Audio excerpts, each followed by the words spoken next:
ఏంటి నువ్వు కన్యాదానం చేస్తావా?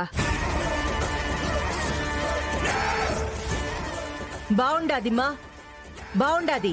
యాడన్న ఉండాదా ఇది? తోడబుట్టినది పొయ్యి కన్యాదానం చేయడమా? విచిత్రంగా ఉండారమ్మా మీరు.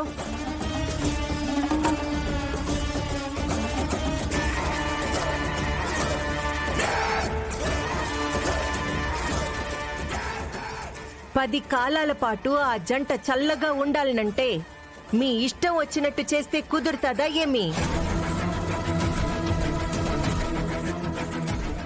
అన్నపూర్ణ, సంప్రదాయాలు పద్ధతులు అనేవి అప్పటికి కాలానికి అనుగుణంగా పెట్టినవి.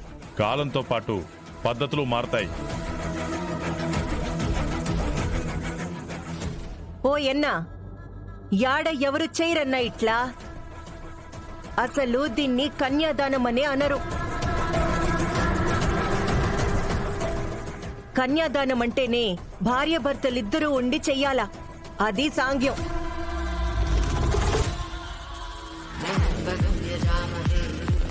అన్నపూర్ణ చెప్పింది కరెక్టే, అలాగే జరిపించండి, లేకపోతే అది పెళ్లే కాదు.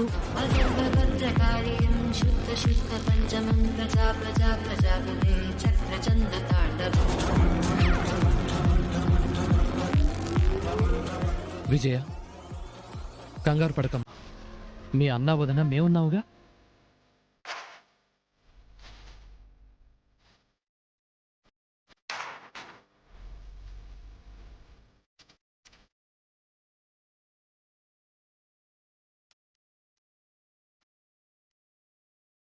ఎవరూ లేరు ఎవరూ లేరు అంటూ ఉన్నవాళ్ళని మర్చిపోయావా?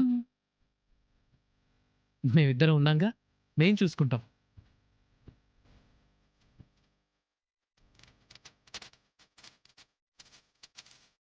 మంచికి ఊరంతా మనదే, కానీ అవసరమైనప్పుడు మర్చిపోతూ ఉంటాం. అలాగే మమ్మల్ని కూడా మర్చిపోయాం, అంతేగా? సారీ, క్షమించండి. అయ్యో పర్లేదమ్మా. కన్యాదానం అనే సాంప్రదాయం ఇప్పటిది కాదు, అనాదిగా వస్తోంది. ఆ సాంప్రదాయాన్ని అలా ఎలా వదిలేస్తా?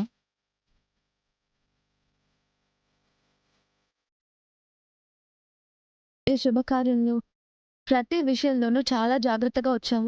పెద్దవాళ్ళు ఎలా జరిపించేవాళ్ళు అలాగే జరిపిస్తాను.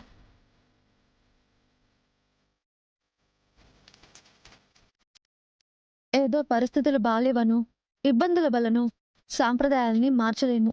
ఏమండి, కన్యాదానం మేం చేస్తాం. అలాగే అమ్మా, వచ్చి కూర్చోండి అమ్మా.